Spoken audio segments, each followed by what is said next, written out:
entering the Mayo experience. Mayo experience. Mayo experience. Mayo experience.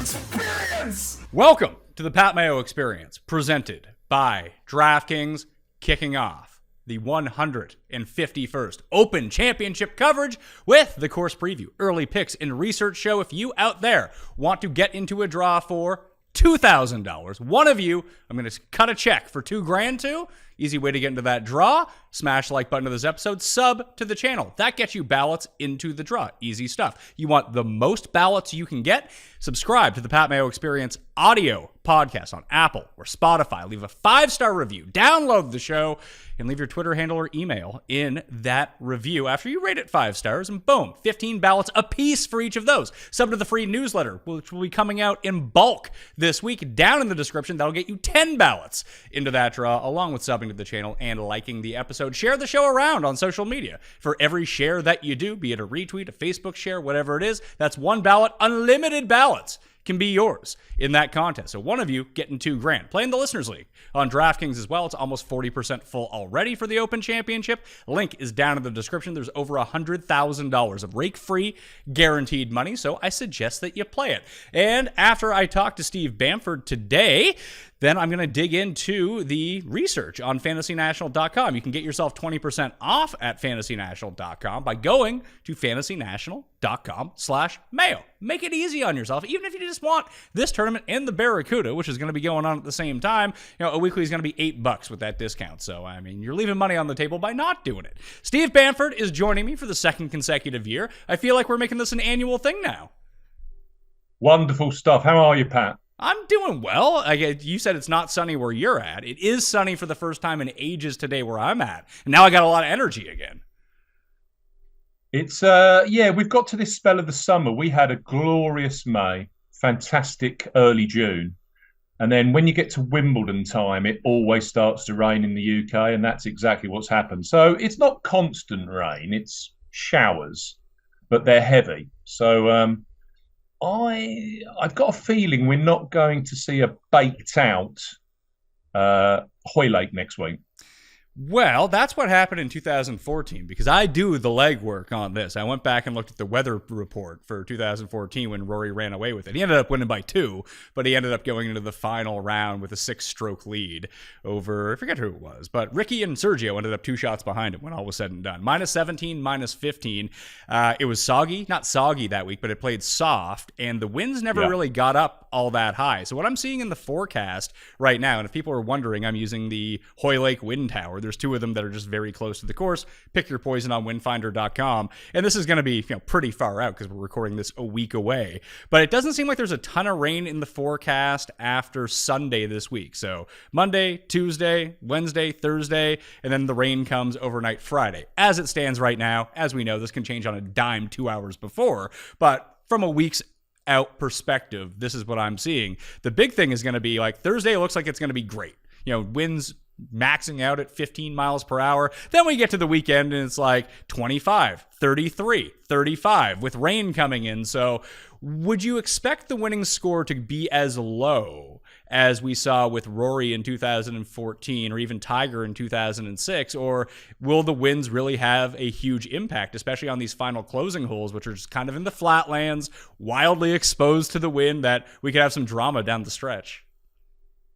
If I remember correctly, Pat, I think Rory dialed up the weather gods and got it to precipitate the night before the Thursday, just to make that course nice and soggy. Perfect Rory territory. And he was actually, I was looking at this today, he was actually 12 under through the first 36 holes. He was 12 under. Dustin Johnson was second, -8. So he had a 4-shot lead going into Saturday. And Fowler and Garcia were both at 6 under with a group of others. There were six of them tied at T3. The actual weather that year, I've looked this up as well. It was gusting up to 30 miles an hour on the Thursday. It was also gusting up to 25 miles an hour on the Friday. So pretty significant wind, really. But I think the fact that the course was relatively soft meant that scoring was possible. I think the thing to point out this particular year is that back in 2014, that golf course was a par 72. It actually featured 4 par 5s. They've actually changed the format this year. So the 10th hole, which they name Far, fantastic name, it's actually it was a 532-yard par 5 in 2014. That for this year is going to be a 500-yard plus par 4. And just to put that into some context in terms of what it would potentially mean for the scoring, McIlroy birdied that hole 3 of the 4 days.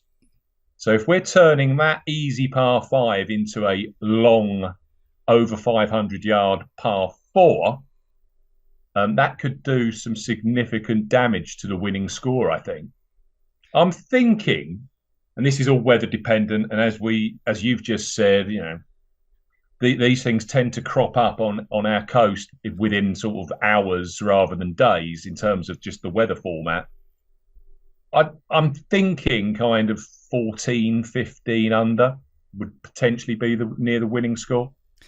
That would it's all make guesswork. Yeah, that would make a lot of sense. I could see it being like you said, it's a par 71 right now, although the yardage really hasn't changed all that much. It's playing just a shade under 7,400 yards. And there has been, this when I was reading up on Royal Liverpool, because it was out of the rota for so long, and now 2006 it comes back after like 50 years, and then we have it in 2014 and we have it again. It's a course that, in 2014 it looked like the same course as 2016, but there was a lot of changes done, and this time around there's been a lot of changes made to Hoylake again, whereas most of the other courses that you see in the rota remain relatively constant over the years. And this one, they seem to adapt and make minor tweaks and even some major tweaks too throughout the course of time. So some of the notable changes right now, there's a new tee on 15, which is a par 5, which extends the hole by 50 yards. It now plays 620 yards, up from 570 as it did in 2014 and 2016. However, when I was watching the flyovers and looking at the course design of it, that it still said that you're probably best off going for it in 2, because the layup can just cause so many problems, because the fairway dips into like 10 paces in a gully, and you just might get yourself into an awful lot of trouble. Whereas if you go for the green in 2, you can roll it up, and the bunkers surrounding that green aren't all that detrimental. So we'll see if guys can get there in 2, depending on the wind on the day, being 620 yards. But a lot of these guys can bomb it out there if the wind's at their back. Hell, Rory's probably going to hit it 400 yards off the tee. And number 17 is completely new. It's a new par 3. They've rotated the old par 3 by 180 degrees, so it faces the opposite direction as it used to. You now hit into an infinity green. It's only 136 yards, but if you're not, you can land it short if you're straight, but like playing to the center of that green is going to be the move, because those bunkers and the fescue around it just look awful. Yeah, don't go long. Yeah, don't go long. That's a definite no. You're either going to be in the sea, or you're going to be in a whole host of fescue and all manner of sand and trouble. The par 5 18th closing hole's also been extended as well. That's likely to be anything up to 610 yards. They put a new tee in there. So effectively, I think yardage-wise, we're looking at an extra 100 yards over what we saw in 2014, but it's all fairly negligible. One thing to point out, just looking at that early forecast, I'm using Windfinder as well, it would look like at this early stage that we will get prevailing, which they are, westerly winds, which is the standard wind for this golf course. Is that helpful or is that hurting? I don't know the layout of the course all that much. I would presume that being the prevailing wind, that wouldn't be a massive hindrance. I think that's the wind that they've clearly designed the course around over time. Well, that's good news. So we're not getting any wrenches thrown into the situation right now. The only other thing I wanted to point out course-wise is you're probably going to do most of your scoring on 4 and 5. 5 was the easiest hole in 2014. It's a short par 5. It's only 520 yards. Go for it in 2. Try to make eagle. That's where it's going to come. And the par 4 is 367 yards. And guys are going to go for this green. The problem is there's OB 20 yards left of the green. So that might dial some guys back. I don't really know why they call that fifth hole. It's called long, which is clearly a 520-yard par five. It's not long these days, is it? That to me, Pat, is, if you're going to ask me key features of this golf course, 6 holes featured genuine in play out of bounds. Now that's not something we tend to see a huge amount of times, is it, across a PGA Tour season? So 6 holes with OB, sometimes left, sometimes right. But you know, if you're a particularly wayward driver, that's going to cause you problems. Also, it was interesting to note, Phil Mickelson, I took a quote from him in 2014. I'll actually read it through to you as he said it. So the thing I really like about Royal Liverpool is the same thing I liked about Muirfield. Those last 20 to 30 yards short of the green, where oftentimes you have to land a golf ball, it will continue to bounce onto the putting surface if you strike it properly, which is basically what he's saying there is. Those approaches to these green complexes, which are relatively flat as well, they're true, and they actually feed balls onto the complex, where a lot of these Open Championship venues, you get hollows and all manner of bumps that can actually take a good shot and turn that into a horrific shot just with one bounce. So I think this course definitely rewards good shots, but it takes that kind of luck element away to a greater extent than a lot of Open Championship venues. Is there anything we can take away from Rory and Tiger being the past 2 champions here? Because, best player in the world wins an Open Championship at this course. The best players are going to be the best players are going to be the favorites, so that actually makes it a lot of sense. And when you look at the crossover from, that's a pretty big gap, 8 years between 2006 and 2014, but Sergio finishes inside the top 10 of both of them.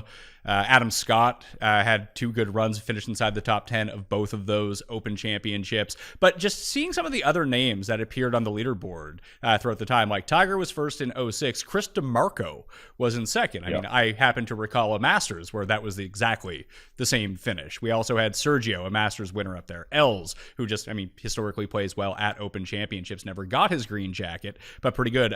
Angel Cabrera, a Masters champion, was inside the top 10 that year as well. Furyk finished inside the top 10, or inside the top 5 both those years. Then you had Ricky, Leishman, Adam Scott, another Masters winner. Charles Schwartzel, another Masters winner, inside the top 10. Are we thinking Augusta for whatever reason? I know it was such a close comp to St. Andrews last year, and we've just seen so many Masters champions do very well. Maybe it's just great golfers play well at these courses. But when I look at it, this course doesn't seem to have anything really to do outside of being, on the island, rather than what do Hoylake and St. Andrews have in common? Because I can't really see it. Not a great deal.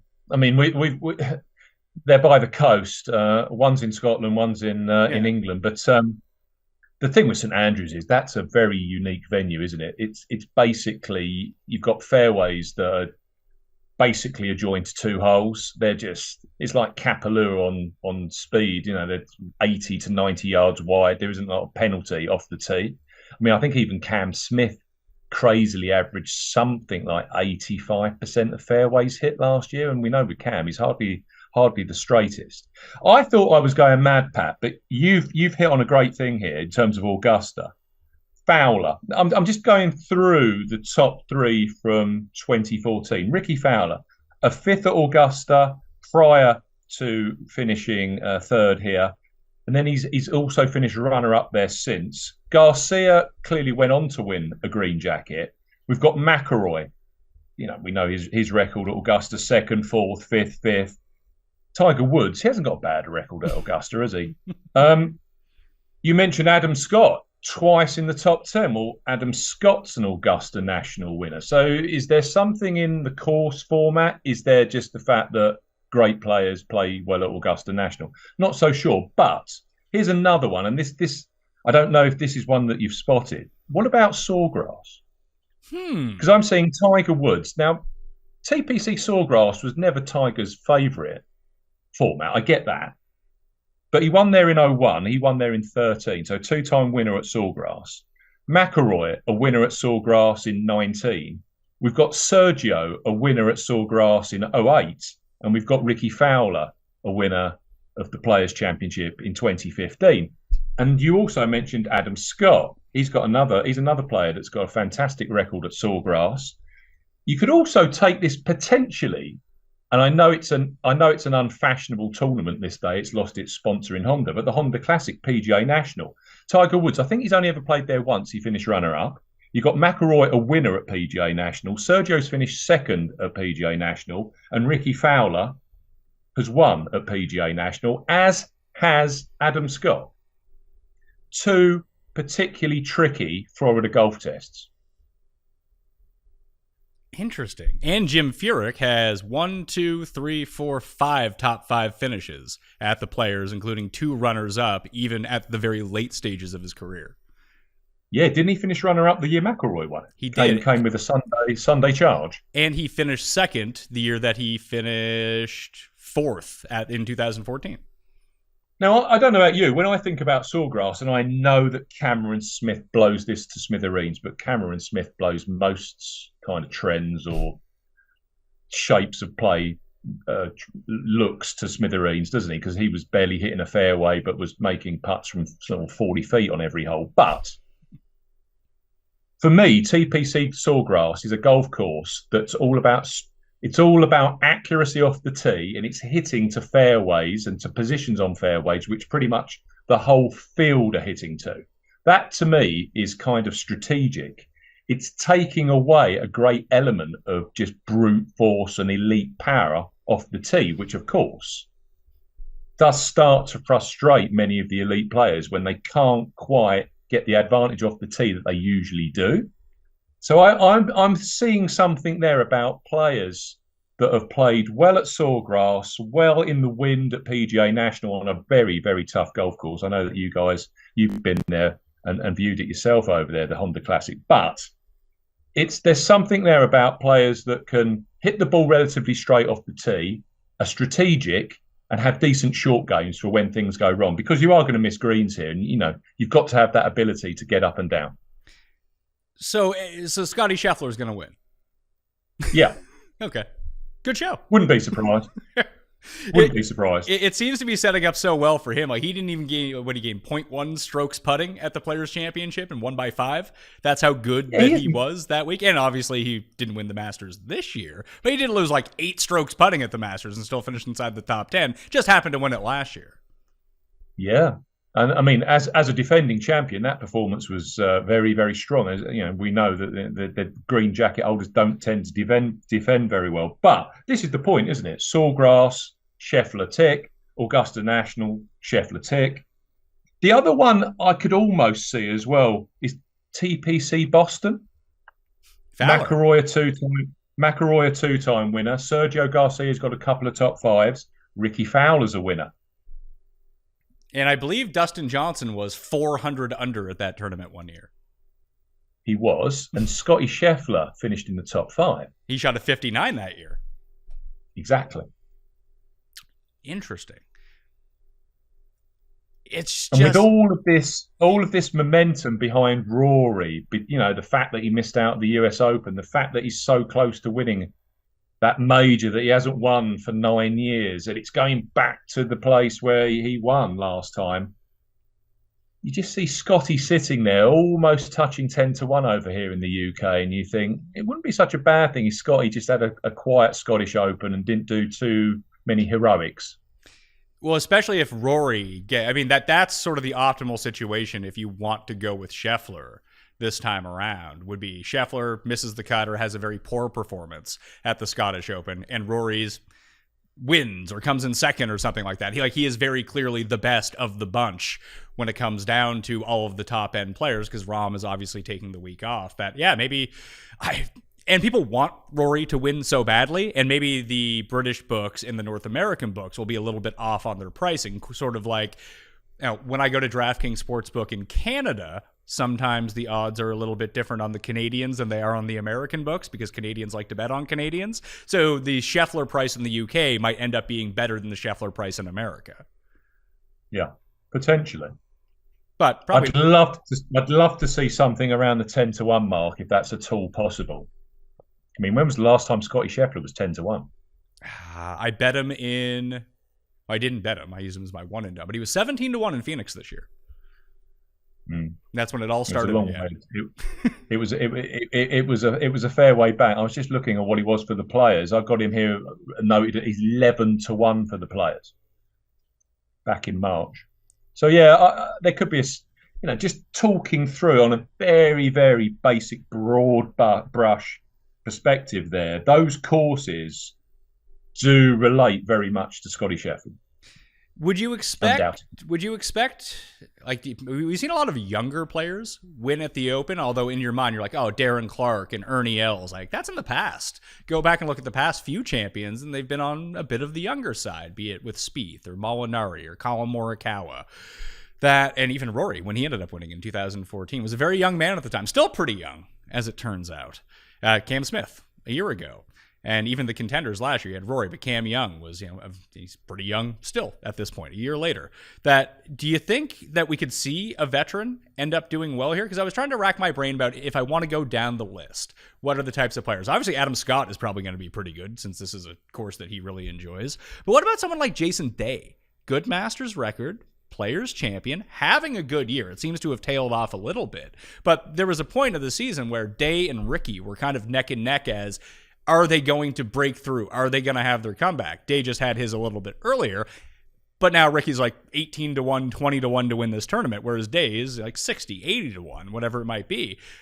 If he can get his game back going, it always felt like an Open Championship would be Jason Day's at some point. Yeah, maybe Jason Day. Clearly came very close at St Andrews, didn't he? Back the year Zach Johnson won, 2015. I think he missed out on the playoff by one. Playoff that featured Leishman as well. You go back, Pat, Shane Lowry, he had a top 10 prior to winning. Francesco Molinari had a top 10 at the Open prior to winning in 18. Spieth had a top 10. Henrik Stenson had 3. Zach Johnson had 2. I mean, that was pretty much, it was like a steadfast trend, was it? And that's why absolutely nobody was on Colin Morikawa, who was making his Open debut and had finished something crazy like 76th the week before the Scottish Open, when he won at 40-1 in 2021 at Sandwich. So he's blown that trend. And also Cam Smith last year, I think he had one top 20 in 4 appearances before taking this one out on his 5th. So, yeah.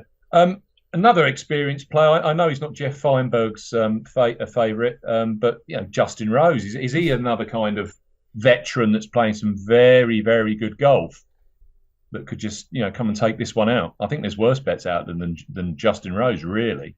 I think he's 40-1 at the moment. 40-1 seems a bit shallow.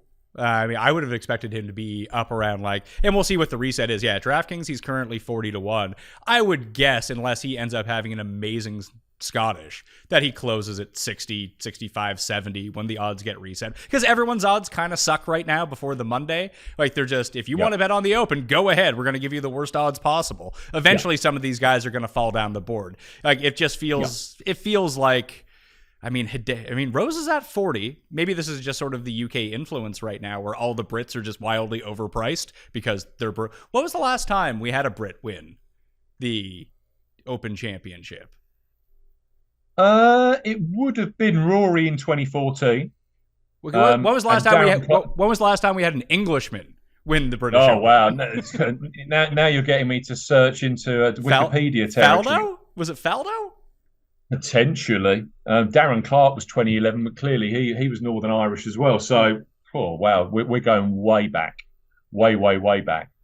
It just seems like a lot of pressure. We just had this, it just happened at the Canadian Open. A Canadian won for the first time in 70 years or whatever it was. Now, the quality and caliber of the English players is much higher than the quality and the caliber of the Canadian players. However, this field is just so much stronger. Yeah, I don't know if it screams Tommy Fleetwood at 25-1 best price over here in the UK in terms of just breaking that narrative. But yeah, you do find, and it's certainly a thing with UK bookmakers, that anyone that's English or British or from the British Isles will get their legs cut from under them in terms of price for the Open. You just get a lot of very irregular golf bettors. If not, they only have a bet on golf at the Open. and they'll just pick out British players that they may have heard of, and they'll have a bet on them. Do you think that, like, if we just looked at the very top, I think that there are 5 main contenders, and the odds kind of dictate that as well. It's Rory, Scotty, Rahm, Brooks, and Cam Smith. And you have to put Cam Smith into the situation. And I ran into this problem. What I liked at the U.S. Open about Cam Smith, and he had a very nice finish when he came in 4th, that once you told me the size of the fairways, I was like, all right, Cam Smith can handle that. As you mentioned last year, hit like 85% of the fairways at St. Andrews. Accuracy seems to be a particular brand of play at this course. Famously, Tiger in 2006 didn't hit a driver the entire week. 2-iron. So, he hit 48 of 56 fairways in 2006. That was 85% or 86% if you round it up. Even Rory in 2014 hit 37 of 56, which was 66%. Cam Smith, to me, and even when you look at when he won at Centurion last weekend, barely hit a fairway, only hit 50% of greens, scrambled like a god, putted like a god. I don't think this format suits Cam Smith at all, because I think the real key to this golf course, to unlocking it, is to hit the ball straight and to keep the ball in play off the tee. Because what you get here is you get fairly wide fairways, but you then get a 2 to 2.5 yard piece of semi-rough, and then you are into ankle high, knee high fescue. It's as stark as that. And that, for a lot of drivers that are going to make mistakes off the tee and not have that repetitiveness in terms of straight driving, you could end up in some serious trouble on these holes. Looking back at 2014, Rory gained on the field, as you mentioned, in terms of accuracy. He also led the field in driving distance. That's a pretty 328. Yeah. Per our strokes gained numbers, custom ones on Fantasy National, he gained 181 strokes on the field in terms of driving distance. Yeah. Whereas you take a look at the other end, where David Howell lost 120 when it comes down to yardage, when we factor it out that way. But he gained on the fairways. When we take a look inside the top 20, realistically, distance mattered at the very top. Long and straight mattered at the very top. Like Adam Scott was inside the top 10 in terms of driving distance, was also, I believe, inside the top 10 in terms of accuracy as well. He kind of doubled up what Rory did a little bit. So he was up around like the 90th percentile in terms of accuracy that week. But Rory, Sergio, Fowler, Furyk, and Adam Scott all gained off in terms of accuracy. So did Dubuisson, so did Charles, so did McDowell, so did Lowry, so did Robert Carlson and Ryan Moore, which you would expect. Francesco Molinari came 15th. He gained a bunch. David Howell, despite losing all that distance, still came in 15th because he hit so many fairways. Keegan and Kirk were up there. And when you take a look at these guys that I just mentioned, both Molinaris, McDowell, Dubuisson, Carlson, Ryan Moore, Stephen Gallagher, David Howell, George Coetzee, they all lost in terms of distance. It doesn't seem like distance means all that much at this course unless you are absolutely bombing it dead straight. I think it's a course that just rewards straight driving, yeah. I don't think you have to be, the longest, but clearly, long and straight tends to do well everywhere, doesn't it? I'm surprised Victor Dubuisson was actually turning up for tournaments back then. These days, he tends to withdraw and go fishing at most events. He's an enigma, isn't he, Mr. Dubuisson? Again, though, you're mentioning names there. I mean, Francesco Molinari, he's got a decent record at Sawgrass, hasn't he? There's a lot of carryover between Sawgrass and here, just in terms of that ability to be able to drive the ball straight and strategic and repetitively off the tee, and not have huge misses. Maybe a decent statistic would be to look at, just to have a look at that miss fairway statistic that we can get on the PGA Tour. People, when they miss, how far do they miss by? I think that could tell a real story for this place. I think that makes a lot of sense, because when you want drivers with very small misses. When you start, now you're just talking about Colin Morikawa again. Yes. Here you go. This one will get you excited again for Colin Morikawa. I know he's one of your favourites. Just going through the trends here of of recent winners, this is something I picked out today. If we go back to the last three winners have all played either the Scottish Open or, in the case of Lowry, the Irish Open. So there's something potentially to look at. An appearance this side of the Atlantic isn't a bad thing. Okay, go back to Molinari. Molinari didn't play Irish Open, didn't play Scottish Open. He came directly from the John Deere Classic. He'd finished second. And the outing before that, he'd won at TPC Potomac. So he was in red hot form. Jordan Spieth, the year before that, didn't play Scottish Open, won the Travellers on his previous outing. Henrik Stenson, he played the Scottish Open. He was 13th. The tournament before that, he won the BMW International. And we go even back to Zach Johnson, 2015. I believe he was something crazy like 110 to 1. Even you might have got a bit of 125 to 1 with a couple of bookmakers over here pre-event, because we were all talking about St Andrews and it was a Bombers golf course. Zach Johnson wins. He'd finished third at the John Deere Classic, caught the overnight plane across to Scotland, sixth at the Travellers. That was his form in. So, to me, it's kind of saying you either want to be having a start here at the Scottish Open this week, or don't play the Scottish Open, but you need to have played a tournament between the US Open and this and done very well in it. And Colin Morikawa finished second, of course, to Ricky Fowler at the Rocket Mortgage a couple of weeks ago. So that kind of narrative and that kind of golf course where he isn't the longest, but by God, he's one of the straightest, certainly plays into Colin Morikawa's wheelhouse. And even the year that he won, he had the win at Concession earlier in the year in Florida. So it seems like we're looking at super hot form coming in, or at least a victory in the calendar year. I mean, Cam Smith had won at Kapalua, I believe it was. Did he win the Players' Championship as well last year? I can't even remember. He did, yeah. So yeah, he had 2 wins, yeah. So it's funny that we've gone this entire conversation. Like, we can talk about Brooks. Brooks actually had a pretty decent performance here last time in 2014, and that was really before the Brooks explosion. So you know that Brooks long and straight, and we know that, you know, between the Challenge Tour, Euro Tour, that Brooks has experience on a lot of these courses, which a lot of the American players do not. And then you just have John Rahm hanging out. He's in Ireland, isn't he, practicing? I don't know. That came out on Twitter this morning. I don't know what he's up to, but he hasn't played well, like really well, in a long time, since the Masters. No, he hasn't. I think he's playing over at Ballygiffin over in Ireland, just getting some links golf experience over there over the next couple of days. So clearly taking this seriously, but yeah, not in the best of form. He seems to be having this green jacket hangover, like a lot of green jacket winners actually have. It seems to have hit Rambo. I don't know about Brooks. Someone said before, I mean, I was all over Brooks. I was on him at the PGA Championship he won. I was all over him for the US Open.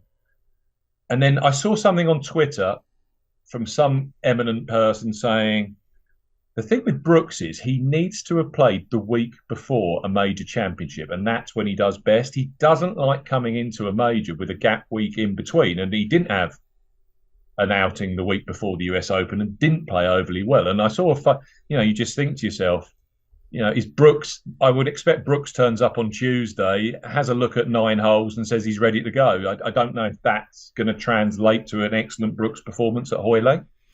Not sure. Yeah, it's interesting to think about. Then you have like the Dustins, the Brysons of the world. I mean, Bryson's finished well with the Players, never really done well as a pro at Augusta. Patrick Reed is someone who's done really well at the Masters, that if the wind kicks up in this turn, that's the thing. Like when we talk about Cam Young and we talk about some of these other guys, if we monitor the wind and it just becomes fast, firm, and super windy all the time, I feel like it does give life to the Cam Smiths of the world, although the price is just kind of beaten out of it. And then you have the guys like Patrick Reed, who are just inevitably going to be like 100 to 1 by the time this goes off. And it's like, oh, the winning score is going to be -8, and you need to be able to chip and putt, and then it's Patrick Reed time. I think firmer conditions will be a real leveler. It will bring far more into the equation. Guys that can literally scramble and just have that fantastic short game and can kind of manage themselves around, because everyone in that case is going to be missing a number of fairways, but more likely missing a lot of greens, because these aren't the biggest targets and they do have some quite serious, defense around them in terms of thick rough, fescue, sand, bunkers, all manner of sort of natural hazards as well. So I think that does bring scramblers into play if we don't get a huge amount of rain between now and the actual tournament itself, and pretty strong 20, 25 mile an hour gusting winds, or maybe even stronger if that does actually come to fruition. But as we said at the top of the show, who knows? We certainly don't know at this point. Of the sort of next tier down, when I'm trying to rack my brain, Hatton seems to have the best form, especially in larger, either national opens, major championships, whatever it may be. I don't love his price that he's going off right now. 28 actually does seem kind of fair, considering Tommy Fleetwood is 25 to 1. And if you put them next to each other, I can tell you who's going to get my money between Tommy and Tyrrell Hatton at this point. Yeah, I can see that. There's another trend I've got here that doesn't help Tyrrell Hatton, potentially. If you go back to Henrik Stenson in 2015, all Open Championship winners had finished in the top 11 on one of their 3 previous major outings.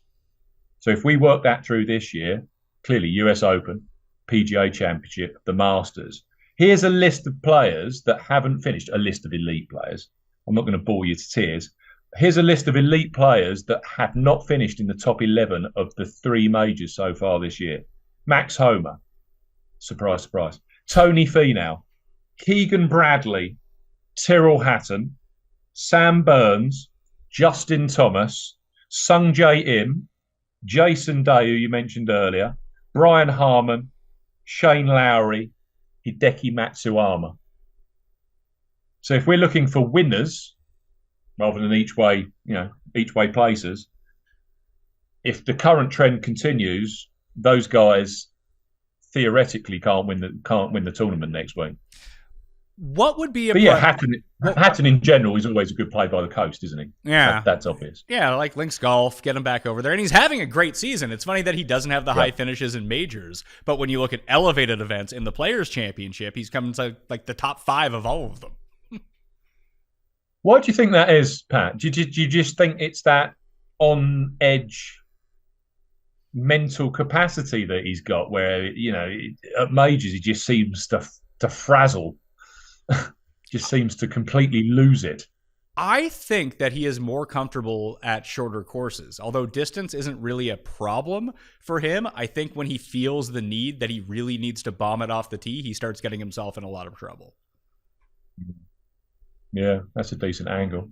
So when you take a look at like where he's played really well this year, obviously the Canadian Open wasn't a bomber's track. It was actually pretty short, and it demanded accuracy off the tee. He comes in 3rd place, and he only really had 2 good rounds out of the 4 of that tournament. The Byron Nelson, he finished inside the top 5. Wells Fargo, it was a bit of a longer track and an elevated event, but we've seen shorter hitters and precision hitters play there pretty well. He comes in 3rd. The Players, he finishes runner-up. That's another one where it's going to be a pretty short track. You need to be able to keep the ball where you want it more than distance. And I would argue that the API is exactly the same as well. I was actually looking at the API in terms of the Scottish, in terms of crossover, because yes, distance, if you can hit it straight, is very valuable at the Arnold Palmer Invitational at Bay Hill. But you don't want to be in that water.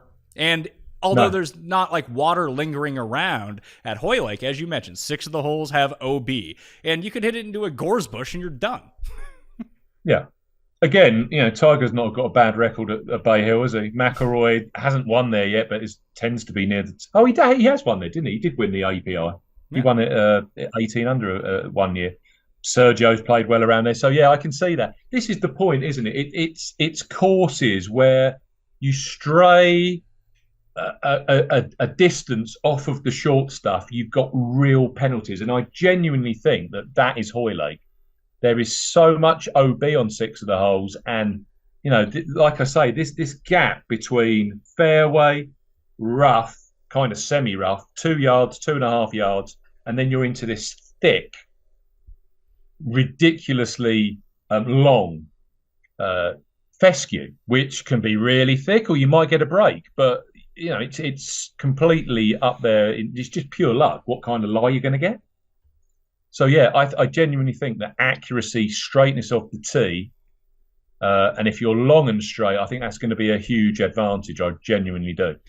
it's funny to look at some of these players. Hatton is first in avoiding the left-hand rough. He's not great at avoiding the right-hand rough, but he avoids the left very often. Unfortunately, I think 3 OB are right and 3 OB are left. But anyway, Yeah, and to look at it some more, like Scheffler and Minwoo Lee are 2 of the bottom 3 when it comes to missing left. Now, this doesn't say how much they're missing by. It's just they happen to miss way more often. Scotty almost never misses right. It's always a miss left when he misses. So it's interesting to look at that. I wonder if there's anyone who's just really good at both. Joost Luiten is actually top 10 in avoiding both. Very straight hitter. Yeah, he's very straight. I'll give you that. Aaron Rai, Doug Gim, yeah, Eckroat, CT Pan, Shane Lowry is top 25 and not missing either way, just hitting a lot of fairways.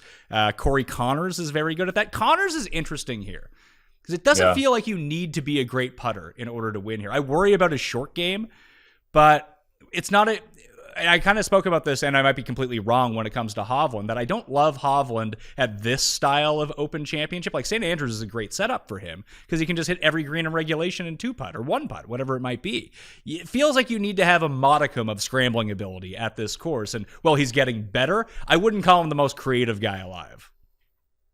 No, I think Corey Connors, I mean, his real advantage, isn't it? It's longish and straight, very, very repetitive driving, and clearly, ball striking is world class. And also, as you say, these greens, they're not Augusta. Although he's got a great record at Augusta, but they're flat. They're going to be relative. They're not going to be hugely speedy by the looks of it, unless there's literally some kind of 35-degree-Celsius heat wave that hits the UK. Yeah, I could see Connors. Another player that I've got half an interest in, potentially down the odds board, would be someone like a Siwoo Kim, who's been playing some absolutely fabulous stuff, and he's been relatively straight of late as well. If I remember as well, he was in the top 5 heading into Sunday at St. Andrews last year. So a little bit of sort of Open Championship form there. Won the Players' Championship. Good Augusta track record as well. Yeah. You don't need to you don't need to sell me on Siwoo Kim. That's an easy one for me. Unfortunately, we can't transport Bermuda grass greens onto the golf course. They're a mix of bent and poa and a bit of fescue. But yes, Siwoo does make logical sense, especially the way that he's been playing. Forget about the miscut, the Travellers. Prior to that, some very, very good stuff. So it is bent. It's a mix between bent, poa, and fescue. So there's not one dominant type of grass on the greens. No, not from what I can glean over here. They're basically saying, it's a mixture of the 3. So it's certainly not like we're seeing up in Scotland this week, where it's pretty much all fescue. It's a mix of the bent, the poana, and the fescue. Looking at these past leaderboards, I know we talked about like the players. You mentioned API, PGA National. Those are pure Bermuda greens. So maybe that, although there is no Bermuda, when you combine 3 into 1, it reads exactly the same. Difficulty, of course, as well. I think just the fact that we know with Florida swing, don't we? It's always gusting. It's pretty much always firm. I mean, PGA National over the years, they've had those greens up to ridiculous stimp levels, barely holding the ball when the wind's blowing. It's just that kind of tough, gnarly, technical golf that just transmits itself well to a genuine Open Championship venue that's tricky off the tee, and very, very. This golf course is so flat. It actually used to be a horse racing course. It's pan flat, so the wind here just has an amazing amount of impact on play. There's literally nowhere to hide from the wind. Which makes the Augusta crossover so much stranger. Yeah.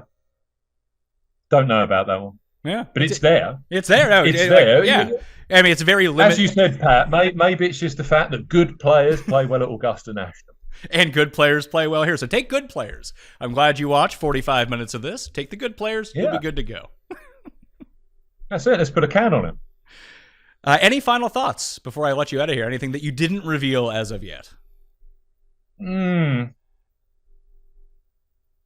think my favourite so far, looking at just at the different angles and just the trends in terms of top 11s and some momentum in majors coming in, it kind of screams Victor to me as well, Victor Hovland.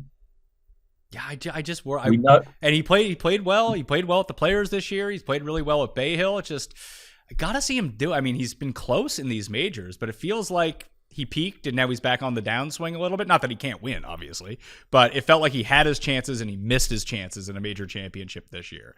And now it's like Fowler's time or something. Would you have said the same about Cam Smith though? It's like 12 months ago. Yeah, his form coming into it had dipped. I think he had a top 10 the week before at the Scottish Open. I'd like to see Victor do something reasonably well in Scotland rather than just fall off a cliff and miss the cut.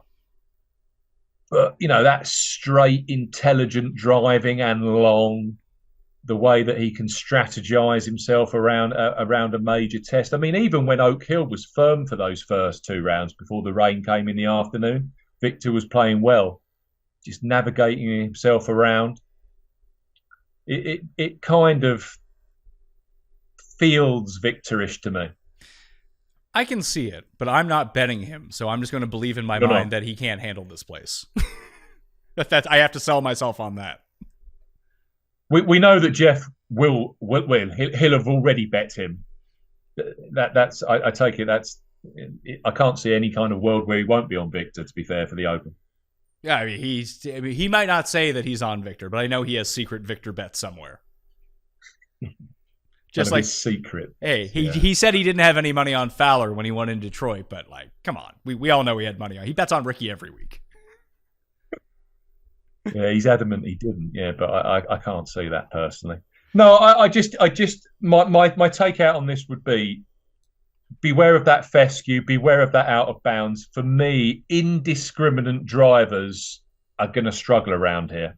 You want someone that's got seasonal long, strong statistics driving wise, or if you're taking a total driving number, you need to see some kind of accuracy element to it rather than pure distance and no accuracy. I think that angle of missed distances, people that miss big as opposed to people that miss in a small way, I think there could be something to look at. Maybe that's something you could look at in your research show, Pat. I think the emphasis off the tee, then creating the ability then to have, decent opportunities with the approach play. I know for a fact that when you look at, this is hardly revolutionary, but you look at the greens and regulation numbers for both McIlroy and for Woods, the outing before they won this, very, very high GIR on their previous outing on the way in. So that's something else to look at. I know it's not a particularly fantastic stat, but greens in regulation, someone that's hitting the ball and their ball striking heading into this is particularly strong. I think they're the kind of guys that are eventually going to be fighting it out. Well, I will run a weighted distance plus accuracy model coming up in just a little bit. But Steve, I wanted to give you the floor to tell everyone what's going on at Golf Betting System, the Golf Betting System podcast, which everyone should go subscribe to right now. What you got in store for this week? Golf Betting System podcast. We have a research podcast that will come out on Friday prior to tournament week. We will then have all of our content, so our predictor models, our betting preview that Paul Williams, my colleagues, pulling together. We're going to put some long shots out there. Also, the YouTube content that's available at the Steve Bamford Golf YouTube channel. That's all going to be available on Monday of tournament week, and then there'll be various different first round leader content and potentially extended market content as we go through the week. The actual Golf Betting System Tips podcast will be out Tuesday of tournament week. So that's all of our content, golfbettingsystem.co.uk. You can follow Steve on Twitter as well, at Bamford Golf. And I'll let him get out of here, get back into enjoying the rest of his day, back to his research. But I'm going to continue with the research on the Pat Mayo experience right now, digging in to that distance and accuracy model over at fantasynational.com. Once again, fantasynational.com/Mayo will get you 20% off, full access to the site, regardless of the membership level that you're at. So let's take a look at it right now. And voila, there is the total driving adjusted model that I've created here on Fantasy National. Strokes gained off the tee weighted at 10%, driving distance weighted at 40%, fairways gained accuracy stats weighted at 50%. We can play around with those numbers any way that we want, but we did see that accuracy did mean a little bit more than driving distance. We can go and take a look at that. I spoke about it with Steve, but we can dig into those stats a little bit more. Obviously, not everyone is in the field at the moment, based on the DraftKings Sportsbook odds. And once we get the full field, you can rerun the numbers. Not that big of a deal. Patrick Cantlay is the best in these numbers, doesn't rate outside of the top 20 in anything. 18th in driving distance, 10th in fairways over the past 50 rounds. Scotty, Hovland, Woodland, Hatton, Straka is up there as well. More of fairways than distance, but still very good distance-wise relative to the rest of the field. This does go 132 players deep at the moment. We'll get that squeezed out to 156 once the final field is finalized, but that's interesting to see him up there. Lowry, Day, Finau, and Connors. Then we have Lee Hodges. Hurley Long is up there, albeit in 4 rounds.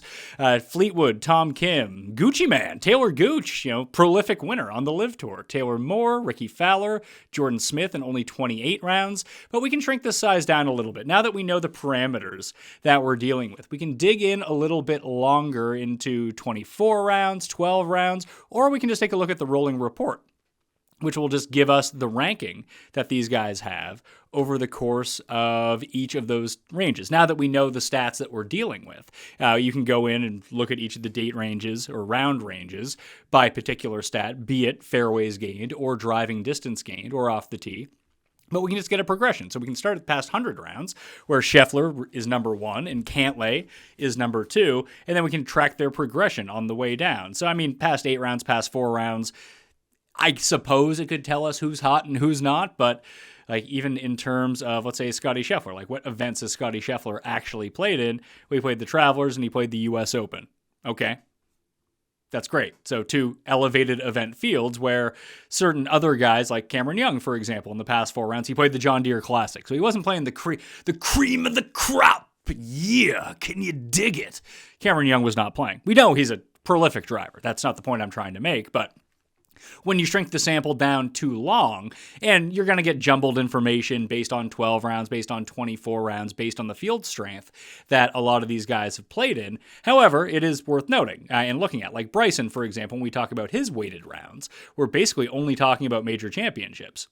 So his past 12 rounds are 4 from the U.S. Open, 4 from the PGA Championship, 2 from the Masters, and his final 2 at the Open Championship. Pretty good Masters majors results in the past 4 for Bryson. He's finished inside the top 10 twice, top 23 of the past 4. So interesting to see. We kind of take a look at that. So if we go past 100 rounds, Scotty Cantlay, they were 2-1. Now they're 1-2 based on these from 100 rounds to 50 rounds. So long term, these are the best players with these particular stats in the field. Rahm, Hovland, Finau. Rahm kind of falls out of favor a little bit as we go down the list. He gets progressively worse. So over the past 100, he's 3rd. Past 50, 11th. Still elite. Past 24, 16th. Past 12, 32nd. We can recall him having a serious case of the lefts, at least in the first round at the U.S. Open, which was kind of concerning, considering I bet on him to win that tournament. That was not great. Hovland is 4th, Finau, Woodland, Rory 7th, and in the short term, he's number 1 in a lot of these stats. And of course, these do not include any up-to-date stats for the Genesis Scottish Open, because as I'm recording this, the first round isn't even complete yet, so it'd be crazy to pump those in and try to guess what's going on. Fitzpatrick is interesting. He's 9th long-term. In the short term, 55th over the past 24, 71st. So he's been getting worse off the tee. Especially in terms of accuracy. We can see that his, over this rolling 12 months, his average driving distance is 309 yards. He's missing a ton of fairways. The driving accuracy is only 58% for him, and you can kind of see that reflected in his off the tee numbers. Was great at the Canadian Open, was great at the Memorial off the tee. 2 fantastic, 3.8 strokes gained, 4.1 strokes gained.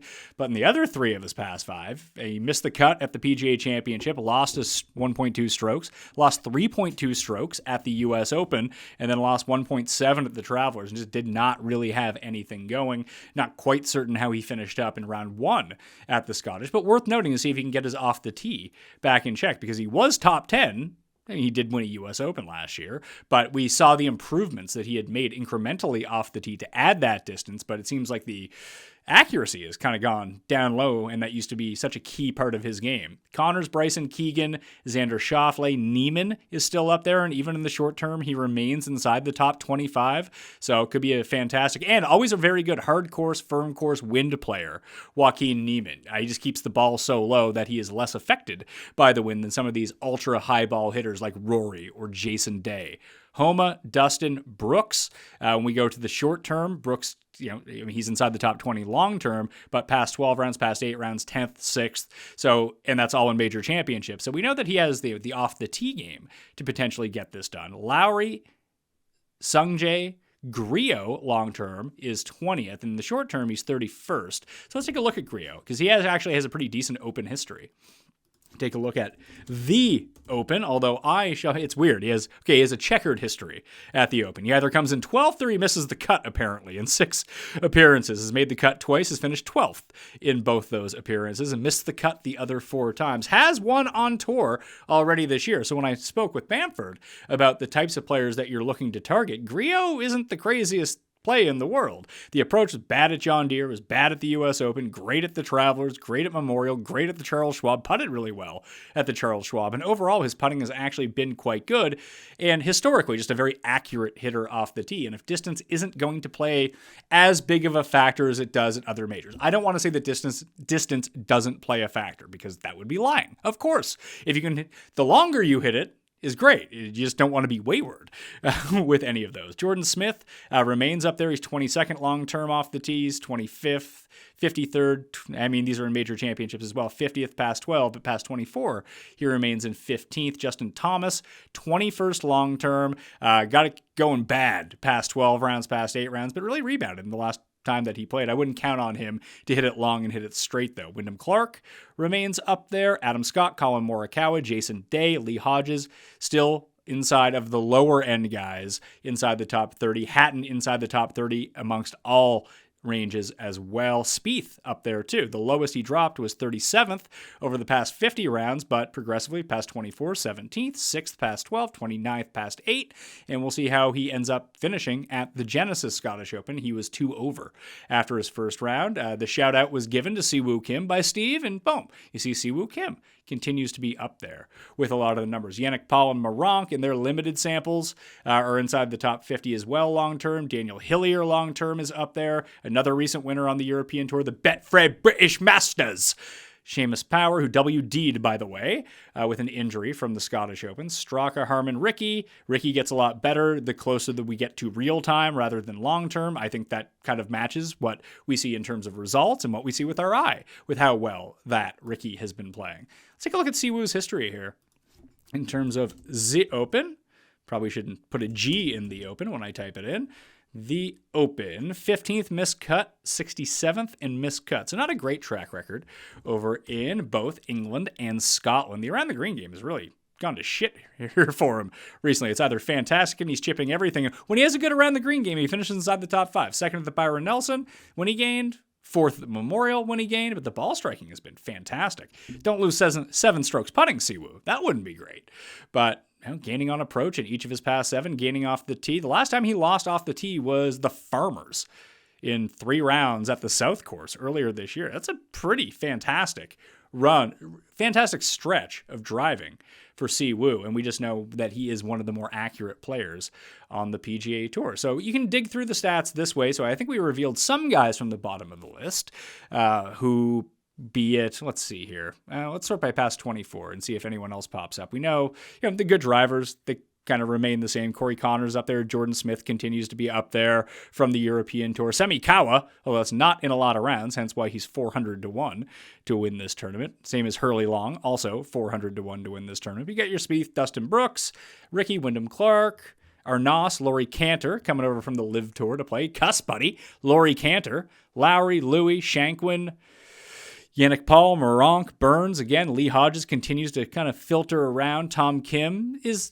slightly above average off the tee, but when we take a look at Tom Kim overall, the approach play wasn't good at Rocket Mortgage, but it had been really good at the U.S. Open and the Travelers. And we do know, we can sort this out a little bit more and we take a look at his distance and his accuracy, that he's going to gain on the fairways. No problem with that. Lost to the field in gaining fairways twice this season, and it was at the Memorial and in Phoenix. And we were all betting him in Phoenix back then, but you can see that the driving distance is way down. But if that's okay at this tournament, we know that Tom Kim performed very well at the Scottish Open a year ago. Again, not sure how he's playing this year at the Scottish Open. We'll see what he ended up doing at the Open last year. It was T47 at the Open, gained a bunch, but we saw that St. Andrews was a pure driving distance course. When you could drive 4 of the greens, that's going to be the case. With Tom Kim, like, he's gaining, not only is he gaining hitting a absurd amount of fairways. You can see, he hits the ball straight 26% of the time. He hits it right to left 26% of the time, plays a big left to right. A lot of the time it's not a big left to right because he's still hitting fairways at a 61% accuracy, hitting fairways at a 66% clip. Very good by PGA Tour standards, especially in a lot of the elevated fields that he's playing. And he's getting a lot on the fairway. I mean, not as much as he did at the Players, where he really just should have had how do you gain that many strokes? What would happen to you at the Players? I know that we were talking about the Players, but now I need to take a look at Tom Kim. Like, what the hell happened to him at Sawgrass? Couldn't chip, couldn't putt, and his approaches were mid. Well, his putting was mid, his approach was mid, and he lost 1.3 strokes around the green, gained 4.2 off the tee. So maybe this could be a situation where Tom Kim can get it going back a little bit. I don't know if an outright win is in the cards for him. I mean, his best performance, he does have one of those top 11 finishes at major championships, so that's good to see because he was 8th at the U.S. Open a month ago. But the results have been pretty middling, mainly because the putter has gone absolutely frigid. It seems to be rebounding a little bit. He's now no longer losing 3 strokes per tournament. He gained at the U.S. Open, lost 1.6 at the Travelers, and only lost 0.5 in only 2 rounds because he missed the cut in Detroit. But that's actually a positive trend for his putting based on what you can see that it is here. There's a whole sea of red on Tom Kim's stuff right now. So that's, I think, essentially what I want to do to take a look at what's going on. I mean, overall tee to green is most definitely. Is there a way that we can look at scoring relative to par? We can look at the green type, although that seems to be, let's say these are difficult fairways to hit, because they might be if there's a lot of roll to them, if there's a lot of wind to them, and we know that they're far more narrow than we see at a lot of courses. So let's adjust that model and get out of the rolling report, but now we've put on the difficulty of hitting fairways to the max, and we're going to get rid of that. We're going to select a stat. We're going to get rid of rolling report, and we're going to go to past 24 rounds and try to take more of a look this way at things. Oh, good, we're still in the rolling report. Excellent news. We can go to the custom model, reload that. Our adjusted total driving is what I'm calling what we have made here. So hopefully this gives us a few different names to look at when we ratchet up the difficulty of hitting the fairway. Who's a lot better? Cantlay and Scheffler continue to be number 1 and number 2. If I had zero faith, if I didn't have zero faith that Cantlay was going to win, he'd be a great bet. Like the stats look like he is at every major, and then he's an absolute no-show. Also, first time I've bet Cantlay this year. And of course, he's a no-show in round 1 in Scotland. Scotty, though, continues. I mean, it didn't seem like he was playing great in Scotland, but it's still Scotty. He'll find a way to be there by Sunday, even if it's just a backdoor top 10 or a backdoor top 5 is more likely what he's up to. But difficulty hitting fairways past 24 rounds. Cantlay, Scheffler, Vic again, Jason Day, Davis Riley, who had a tremendous round 1 at the Scottish, Lowry, Fowler, Homa, Big, Dick, Vic, Perez, Le Frenchman is inside the top 10, as is Marcel Siem, because it's funny that his driving distance is up. Man, where are these tournaments from with Marcel Siem? I'm now curious to see it. Yeah, it goes back to 2015. That makes a lot more sense. Just backtracking on what he's doing, just because he hasn't played a lot on the PGA Tour. Tom Kim is up there. He's 11th in the modeling. Dietrich is 12th in the modeling, and these guys are more distance over accuracy. The best accuracy players, let's call them inside the top 30 of these guys who appear inside the top 20, that they're more accuracy-based than driving-based. Cantlay, Vic is 32nd, so he's on the fringe. Day is 14th. Lowry is 17th. It's curious to see how far, you always want to check how far back some of these things go. So with Lowry, his goes back, in his 24 rounds goes back to the 3rd round of the RBC Canadian Open from last year. So it's within the last year, his past 24 rounds at difficult to hit fairways. And that's not always like the Masters this year. 2 of the 4 rounds were difficult to hit fairways, by what it's rated versus an average event on the PGA Tour. The other 2 rounds were not. They were probably average, so they aren't counted. So not every round from every tournament ends up being the case. You can see that there is no Open Championship stuff from a year ago because, again, it was so easy to hit fairways last year. And this year, it's going to be a little bit of a different tale, as we mentioned. Tiger Woods hitting, you can just always kind of go back to that. Tiger Woods hitting iron off of every tee. Adam Scott, who's had a lot of success at this course, the fairways gained are way down, but the driving distance, top 10 on difficult to hit fairways, off the tee, number 4 overall. I do want to take a look a little bit deeper at that 2014 Open. And we did mention the adjustments that have been made to the course over that period of time. But in terms of pure fairways gained on difficult to hit fairways over the past 24 rounds, we're looking at Henley, Morikawa, the Todd father, ZJ. Okay, probably not going to bet ZJ.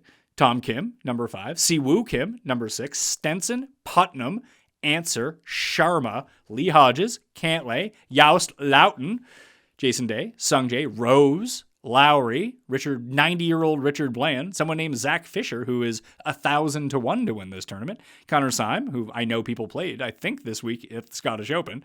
Crazy stuff. Denny, Nick Taylor, Louis, Straka, Griot, Victor Perez. Victor Perez rates out really well on this. I wonder what Victor Perez has just been up to. I know he's been playing purely Euro Tour, but let's see here. Try to take a look at his Euro Tour stats. Missed the cut in Britain a few weeks ago, Teen 18 in Germany at the BMW International. Missed the cut at the US Open. Missed the cut in Holland, and he was top 15 at the PGA Championship. Top 10 at the Italian Open, which is a more tight course when it comes to driving the ball. He won in Abu Dhabi earlier this year, so his recent results haven't been very good. But you still see that the high-end finishes are going to be there. I think it really depends on both how he plays this week and what we're looking at in terms of his price point when it ends up coming out. He's currently 150 to 1 to win the tournament on DraftKings Sportsbook. When you take a look at Emiliano Grillo, he's 250 to 1 to win this tournament. So his pricing is likely to be a little bit more in the Seb Straka range than it is in the Grillo range. And frankly, it's really difficult to tell how good of a player Victor Perez actually is. We know he has the potential for high-end finishes, but Grillo just did win on the PGA Tour. It's a better tour with much better players, even though it wasn't an elevated event or anything like that. Still, probably worth noting. Davis Riley's in the top 30. You have Hovland and Matsuyama, Chris Kirk, Daniel Hillier in his 1 round is popping up, but Daniel Hillier, we can take a little bit of a deeper dive into him because getting to know some of these Euros is going to be key. I'll talk about this a little bit more with Ben Coley on tomorrow's show as we go player by player. We're probably not going to get to every single one of the European players, especially at the bottom end of the field, but you can see just immaculate form coming off of 3 straight miscuts. He gets to Holland, he comes 5th, misses in Germany, and then comes T3 at the BMW International in Germany, and then he wins. The Betfred British Masters ousted by Sir Nick Faldo on Sky Sports. That's a great run. T5, miscut, T3, first for a guy that legit people don't know. Currently ranked 136th in the world. Obviously, we don't have that much information on him based on his 1 round in this. That's from the Open Championship in 2021, but it seems like he's rounding into form at the right time. If you're going to be doing that, then he's someone that you need to have on your radar, currently 200 to 1. So probably going to be a cheaper price than someone like I mentioned before, like someone like Victor Perez. Maybe that won't end up being the case. Obviously, we have to react to the pricing when it comes out, and that can change the situation. I am shocked to see Scotty Scheffler is 46th in this. I just can't believe how well he drives the ball. He's number 1 off the tee, 10th in distance, and 46th in fairways gained on difficult to hit fairways. That puts him at ranking number 2 overall. So you can just kind of see the different types of guys that are up there. Campillo, Adam Schenk, Marcel Siem, Thirsty Lawrence, my guy, Finau, Thorbjorn Olesen, Thunderbear, Hatton. Continues to rate out pretty well. Yannick Paul, the lost Paul brother. He's not in the boxing ring. He's on the links. So these are some of the guys from the back end of the field that I would be looking at, especially with difficult to hit fairways. Now, you want the rest of their game to jibe with everything that's going on, but I think that's the main research that I wanted to do for this, was really dig in before we get into what I talked about before and trying to take a look at what we want to see, just kind of scroll through 2014 and figure out what was going on there. Ricky Fowler obviously came in 2nd place that year. And we don't have strokes gained data from that year, but we do have some data. So we click on 2014, take a look at Hoylake. You can see the scoring relative to par. The first 2 rounds was difficult when Rory was running away with it. Then rounds 3 and 4, average and easy comparatively to all other courses on the PGA Tour. Then you have hitting fairways, average, difficult, average, average. It plays average to difficult. And if it's going to be even windier this year, probably going to be a bit more of a challenge. So we can try to figure it out. Let's see here. We don't have strokes gained, but we do have fairways gained, driving distance, and good drives gained, and greens in regulation. We don't have the left and right avoid numbers from that year. Golf tracking data has come a long way in a decade, as it turns out. So this is what I was talking about before with Steve. So you can see you have a slew of guys. The guys at the very top gained off the tee, except for Fowler, who is right around even in terms of distance for the week. But all of the top 5 guys gained. Leishman and Eduardo Molinari, Dodo, they ended up losing slightly in terms of accuracy. But the other guys, top 5, they all gained. Charles, Dubuisson, G-Mac, Lowry, they all gained. Dustin dropped. Ryan Moore and Carlson gained. Scottish Gallagher, but lost both in driving distance and fairways gained. And he lost in good drives gained and greens and regulation gained, which leads me to believe he probably chipped in and made a bunch of long putts. So you probably don't want to go back to Stephen Gallagher at something like this. David Howell, Francesco Molinari, Chris Kirk, and Keegan Bradley. These are all the guys inside the top 20, and they all gained in terms of hitting the fairways. And then you see down the list, like even when you get to most of the guys who made the cut, they were all earners in terms of accuracy. Most of the guys who missed the cut, they were not. Funny to see someone like Russell Henley just bleeding strokes in terms of accuracy while gaining it in terms of distance. It's just funny the types of players that we know them as, how different potentially some of their games were 9 years ago at the time. But like, you're not hitting fairways, you're not going to have a good time at Hoylake, especially if it gets a lot windier, because as we talked about, there's gorse bushes everywhere. Like, if you have a bad bounce, now maybe you can get lucky, miss the fairway and end up in a great lie. That happens, but we know on these link style courses, especially with pot bunkers and thick fescue and legit bushes that are around, one bad bounce and you're making an 8 and you're absolutely cooked for the entire day. So keeping it as safe as possible, giving yourself scoring opportunities, because the par 4s aren't super long and the ball is probably going to roll out if you can keep it in the fairway. Then if you're just dialed in from like 150 in, you're going to make a ton of birdies. You just have to protect those birdies. And sometimes that means not having potentially as many legit birdie opportunities from the middle of, like, okay, put it this way, someone like Rory or Scheffler. If it means that you can hit a bunch of fairways by getting it to 160 out or 150 out every time, or you can have half the amount of fairways, but those other times you can get it to 100 yards out because of their distance, that's great and everything, but these guys are still so good from like 160 and in, it doesn't really make that big of a difference. If the trade-off is you might be making triple bogey because you can barely find your ball in the fescue and can try to advance it, maybe not even get it out, hit it into another bush. Like, you protect against those big numbers and still give yourself ample opportunity. That's kind of what we're looking for here. And you can see in terms of greens and regulation, only one player inside the top 20 lost to the field in greens and regulation. That was Stephen Gallagher. And he was almost around break even, but you can see like Adam Scott hit a ton of greens and regulation. So greens and regulation isn't a good stat. It's a storytelling stat, which is a bit of a problem, mainly because that's why you use your strokes gained approach apps to see who's getting like closer to the pin or from proximity buckets, because greens and regulation are weighted against the field. Yes, that's the way that we do it, but some courses are just inherently very easy to do it at. And when you're gaining against the field strength actually means a lot in those categories as well. So let's take a look at birdies and bogeys, which greens and regulation falls under, just to get a sense of how players are doing past 24 rounds. We can see opportunities gained. That's a Fantasy National stat of 15 feet and in for birdie or better. So legit opportunities in terms of opportunities gained. No shocker, Scotty Scheffler's number 1. Who's number 2? Shane Lowry, Hideki, Cam Young, Tyrrell Hatton, Xander, Sungjae, Spieth, Davis Riley, John Rahm, Taylor Gooch. Justin Thomas is still up there, even with his poor play. Bogeys avoided, not great for Justin Thomas. Opportunities gained, very good for Justin Thomas. He just can't putt, so that's a problem. Kitayama, Morikawa, Connors, Hoagie, Bryson, the Raws from Fraser, Antoine Rosner. Fowler, Brian Harmon, Nikolai Højgaard is up there. Michael Kim is up there. Hovland and Rory just behind. Jordan Smith. Man, Jordan Smith looks like a great play. I'm not going to lie to you. But that means he's just going to absolutely implode when it comes down. How has Jordan Smith performed at the Open Championship? Paddy Harrington up there as well over the past 24 rounds. I know people will like him just because people want to go to him. So we don't have a ton of Jordan Smith stuff. 47th at last year's Open Championship. Qualified again in 2018 and missed the cut. So not a lot of experience. Did have a top 20 at the U.S. Open. Crushed it ball striking at LACC. Lost around the green. Lost on the greens. Now let's see. He missed the cut at the 2018 PGA Championship, gained off the tee on approach, gained a bunch off the tee and approach when he came ninth at the PGA Championship in 2017. So maybe, he's a very good links player. It wouldn't be stunning now that we're getting a more linksy course than St. Andrews, which is kind of a bum and gouged wedge track at this point of time, now that everyone's distance is so much better. But that's interesting to look at. I wouldn't have expected him to pop up on so many of these names. Got to write his name down. Jordan Smith, first round leader? Question mark? Maybe. Find out on the Final Bet Show Wednesday with Toe, Taggin, Tambo. But in terms of greens and regulation, where are we at? Birdies are better game, bogeys avoid, so I guess it's not underneath those numbers. Is it under fairways and greens? Probably is. That's probably what I should have looked at when I had it open anyway. And there it is.